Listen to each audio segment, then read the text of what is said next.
Hey, hello. Oh my god.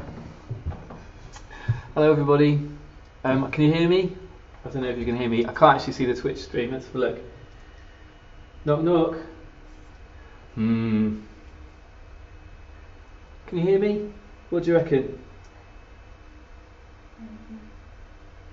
Yay, okay, hello, how you going? Okay, so this is Alex, this is our first ever Twitch stream, so it's probably going to go horribly wrong. Sorry about any technical problems, and I thought for this one, in the future we hope to do this regularly, and maybe we'll meet different people on the team and show you bits of the game.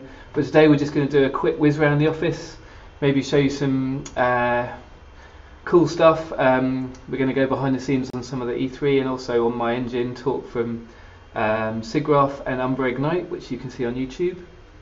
So go and check that out after this, and we're going to be archiving the stream on YouTube as well, assuming that all goes well. So I think the first thing to do is to show you the Media Molecule office and push the doorbell, I guess. Let me go. Ding dong, let's in. Right, let's see if we can squeeze this camera through the door. Right, this is so not going to fit. Come on, little. Yeah, look at that. It's the pink walkway of doom. So this is our office. We've got a little meeting room in there. That's actually where we do our life drawing class, which is pretty cool. So there's lots of pictures of naked people. I won't show that to you today. And we've got lots of lovely BAFTAs and awards and bits and bobs that remind us of all the games we've made. Thank you for supporting our games, because that's what these two. There's someone's lovely bum. That's Paul, our audio guy. Hello, Paul. This is a little engine-y area, and Nathan and Amy and sort of coders working on the networking side and graphics side. And who have we got next? Wow, down the pink brick road. So this is Dave. Say hello to Dave. Dave was one of the original founders and the other technical director. He does gameplay more than me. You got Peter there, a bit of a designer. Anton doing, the man behind the move. Got Bogdan, who's another audio programmer making the music tools. So he's going to have more to share in Paris, I hope. Over here we've got John Beach, ex-LBP community star.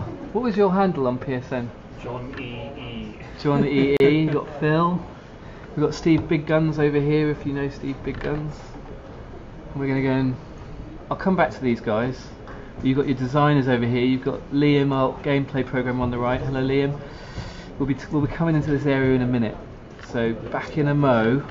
Got some concept art. Let's just hover on the concept art. This was actually the concept art that John and Kareem especially were painting, and it looked, if you watch my talk, there was a moment when I realised the game looked nothing like this, and it really ought to.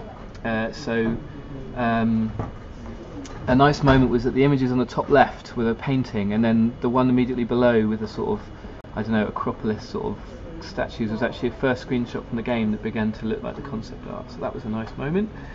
So sort of inspiration wall. And behind this bank of monitors we've sort of got our lovely producers, studio director Siobhan. Say hello, Siobhan. Hello. Go on, wave.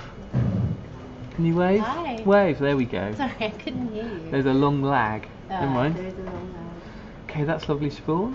And got our HR and studio managers and all sorts of things. Jem and Sarah. So many people. I'm not going to do the full tour. Okay. So many people to see. I think we should just go back to Kareem. IT are over in the corner, but they never get a look in. Bye, IT. We're not going to go over to your area. Tough shit. Excuse my French. Right, let's go back to the cool area.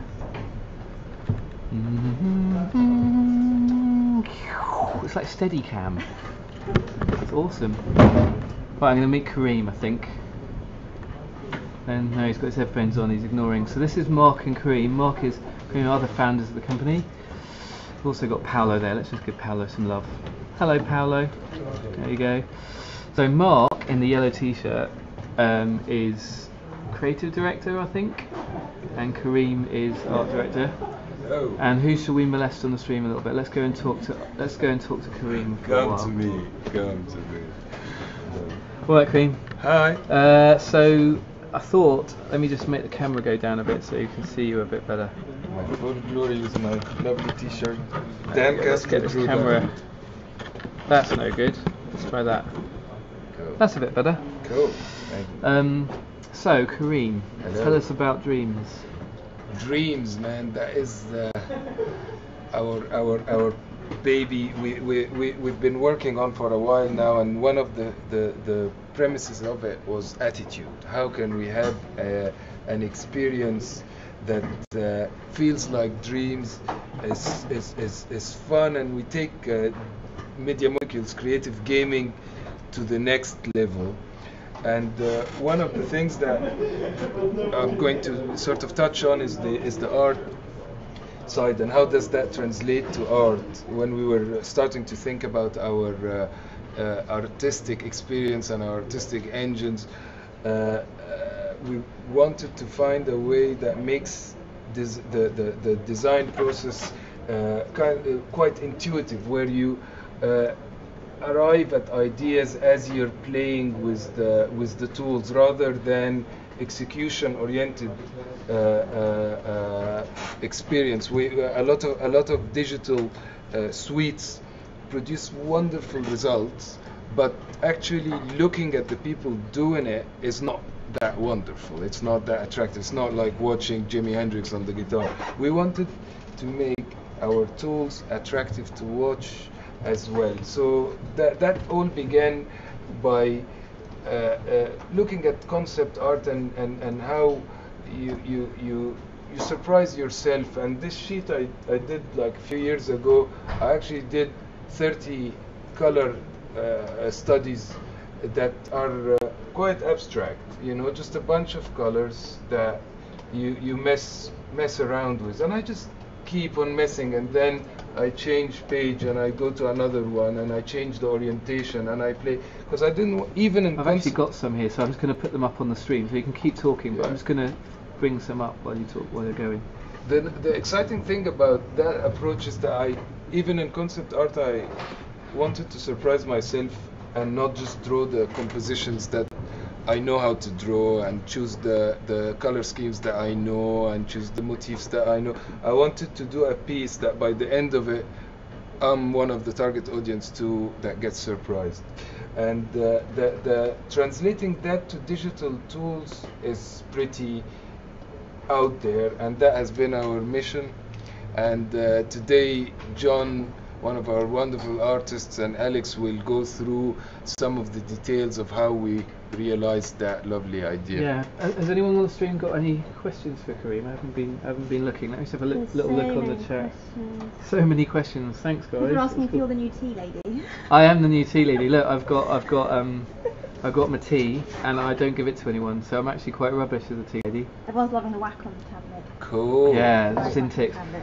I mean, actually, to go on with what Kareem was saying, I think a big part of it was we were looking at different creative tools, because obviously these days you guys have got amazing tools available to you, from Little Big Planet all the way to Unreal and Unity and modding tools and apps on the iPhone and iPad and all those sort of things. Even things like sound shapes. There's all these creative gaming things, which is a wonderful place to be. But we wondered, can we can we focus on we call it performance? Can we focus on making the making fun? So almost like you don't really feel like you're just creating, you feel like you're just having fun. And that's when people are having fun, it's always more fun to watch them. So that was sort of that's where I think you were coming from. Yeah, entirely, because when you take the making process and you make it intuitive and exciting and fun, like a lot of people gather around a caricature artist in the street and watch them, or a lot of people watch dancers or watch painters, but it's very unlikely that we'll watch even animators who produce the most exciting thing in the whole digital world is when you see a character come to life via animation. But it's not very exciting to look at someone moving curves. and very unhuman. Like not a lot of people will even know what they're looking at. So one of our big ideas was to try to make the act of looking at someone using Dream an entertainment in its own right. Cool. So we'll see more and more of that now. From In fact, yeah, let's do what you our- said, and I'm going to let John take us through some one of the scenes from E3. So thanks, Kareem. Cool. Also, Mark, I'm going to put you on the spot. When we do a Q&A a bit later, do you fancy doing any Q's and A's? Yeah. Go on. If anyone's got any questions on the stream for Mark, he's sort of a creative director and gameplay person, so to queue them up for later. Okay. For now, I'm going to go and talk to John. Mark, you're up later. Right, Mr. Eckersley. Hello. X and Y on Twitter. How you doing? Right, yeah, I've got some. I'll zoom out a bit so I can see. Get closer to your telly, mate. There we go. There we go. So John is an amazing artist, and this is his PS4 running live Dreams. Yeah, there we go. It's actually the E3 build, so it's not even the latest thing, but we don't want to spoil How many the months is thunder. that now? E3 was Three June, wasn't months? it? Do you want to talk through the concept work first, or do you Yeah, want to? let's talk through the concept. I've got one of these So on here, so I can you've bring it already up. gone over to the concept art wall. Something that we really wanted to get into Dreams is when you sit down and you paint something, you don't paint the individual leaves. You always paint the impression of a tree, and we were really excited at trying to create that concept art, but actually in a game where it's more about blocking out the big details, more about thinking of it like a painting. So this painting that I did, this concept art, I don't know if you've got it on the... I have, but I'm gonna. I like your face too. All I'll right, bring it up thanks. again. Talk me through it, and I'll bring it up on the stream. Well, and I've the- also the- got the concept. Yeah. So this was a concept I did, it must be 6 months ago. And it was trying to give the impression of what would a dreamy space look like that still has context of being a real location. What does that look like? And then hopefully that will inform how we build the environment. So like I was saying about, I'm not painting the individual leaves or even the backgrounds. I'm giving the viewer the chance to put his own impression, or her own impression on what they're viewing. So that was kind of really exciting, and working with you and working with Kareem and And I think it's really working interesting out- when we applied that. So if I show you, if I remind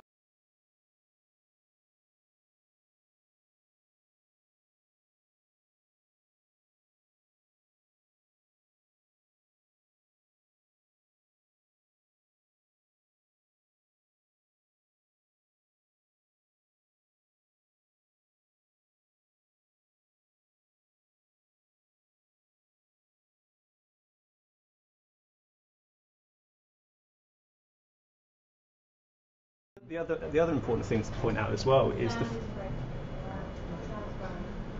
Oh, the sound broken for a second. Oh, is it back? Yeah, the sound was broken on that image. Sorry everyone for the brief sound outage, but it should be back now. Are we back? Yeah, I think the sound's back. Okay, cool. What I was saying, you missed me. That's the worst bit. You missed me. The idea of the piano player scene was that it was very how do you put it, loose, we call it. And the cool thing was that John was able to build this scene out of quite big bits. Let's see how close I can get to your PS4. I'm going to put this down actually. Yeah. If I can get the telly nice and big on the feed.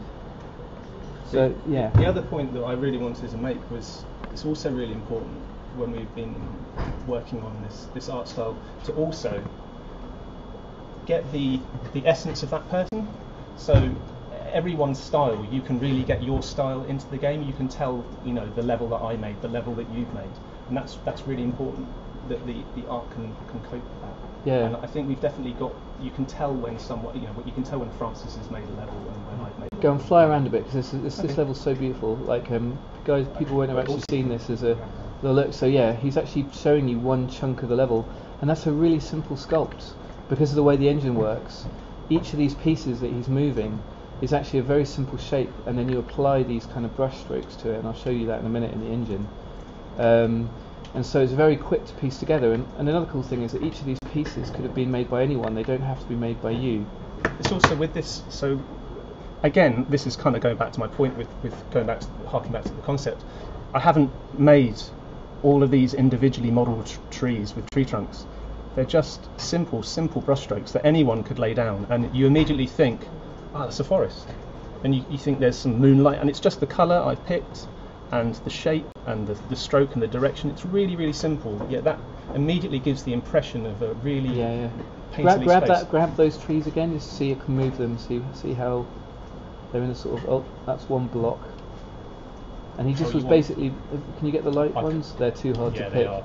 But you can fly around and see how simple a scene is. You've got that block of grass is probably literally just a simple flat shape. And tight stuff as well. So the other important thing when you're painting or you're illustrating, you want to use edges, tight and loose. So this is really sharp, and this will draw your focus. If the whole screen was as sharp as this image, you wouldn't really know where to look. So again, using this painterly splatty engine is a really great way of leading focus of your attention where you want it.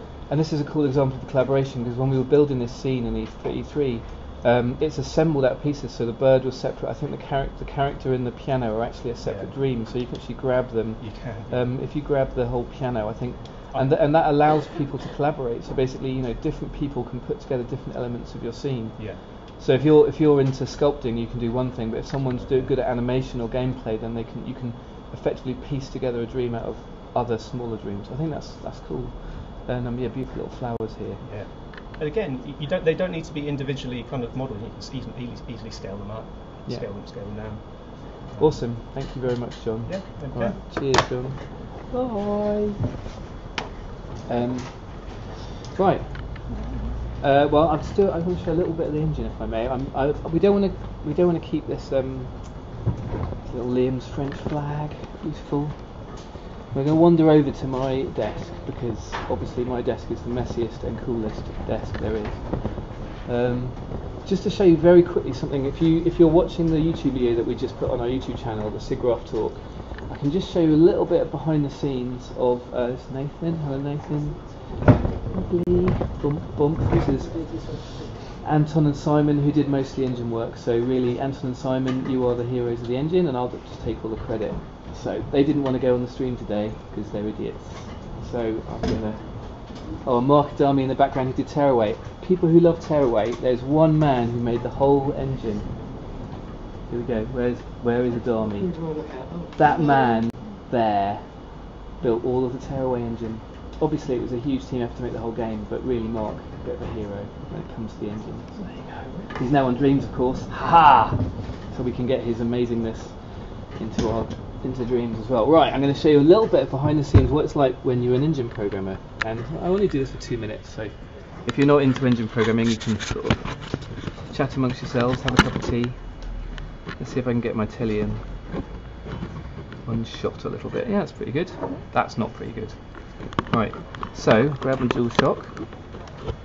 Now this is a little test bed where basically it's not the engine proper, it's not the game proper, it's just the engine, and it's quite common if you're a game developer to have a sort of, if you like, a little test bed where you can test things out. So this is one of my favourite sculpts. It's called Crystal's Dad, I think he was originally called.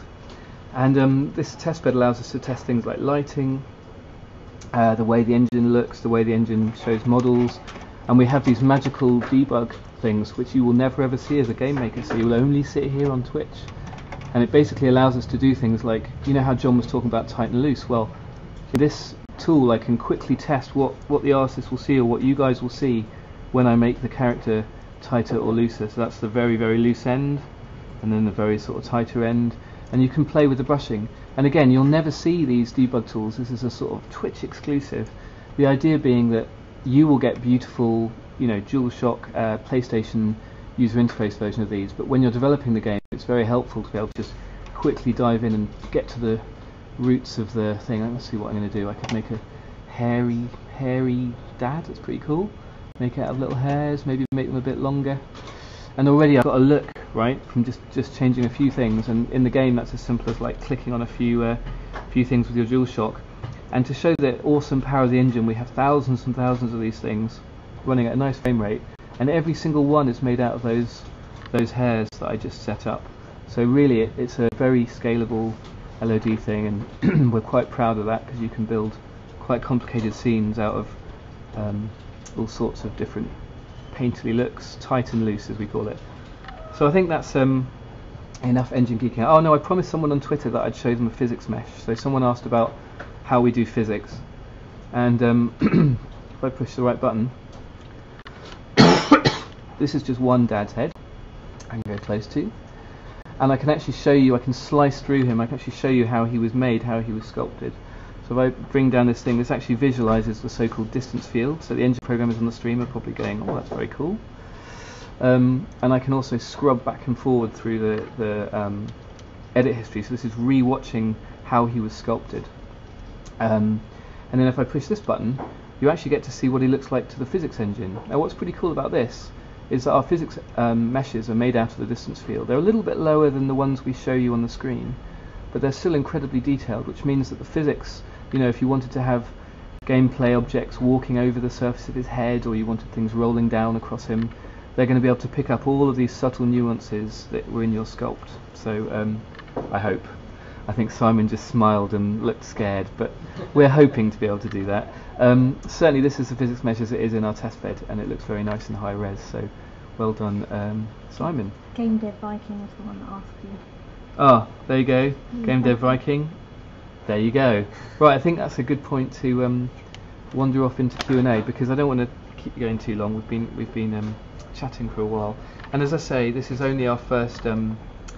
It's our first stream. I'd love to hear your feedback. Let us know what you think and what you'd like to see more of. We probably won't bother with the rolling trolley cam next time. We'll just set up in front of someone's desk and maybe chat to them. But I thought it'd be fun to start here. Should we do Q&A with Mark as well? What sort of questions have been coming in, Jenny? Get my little face back on the screen because you all love seeing my face. Somebody asked, does the PS4 have the power to support your vision? Yeah, it does, absolutely. I mean, I think that we have to work quite hard to make it all fit, but that's the fun thing. And I think actually, ever since Media Molecule was founded, we actually have got a lot of value out of being so focused just on PlayStation. So for example, Little Big Planet was designed around PS3 and the limitations. Tearaway was designed around the Vita. Tearaway unfolded around the PS4, and the same with Dreams. I think it's like we know what our target platform is, so we can basically try and squeeze as much as we can out of that one platform, and that's been very helpful for us, because as you've seen today, that was the whole dev studio you saw at the beginning of the stream. It's not a very big team, so we have to pick our battles, and being able to just do this on one platform makes it a bit easier. Still very hard, and the engine guys next to me are all giggling and going, oh, I think they sort of have oh dear look expressions on their faces, but you know, that's life. We'll do it. Next question. Should we go into a quiet room so I don't disturb anyone? Yeah? You don't want to disturb anyone? Okay. Okay. I'll stay. What shall I? Maybe someone could fly around the test bed. Ah, okay. Hang on, I'm just gonna fly around a pretty scene while I chat to you. Maybe someone else could do that, I don't know. I'll get a prettier shot at least. There we go, there's Hairy Dad. Let's leave him there. What are we gonna see at Paris Games Week? Lots of cool stuff. We're working very hard on this at the moment, which is why I was wondering about sneaking off into a room so I don't disturb people. But we'd love to show more of, I'm going to be cautious in my words because I don't want to spoil the surprise, but we're going to try and show more of the things you've been asking about.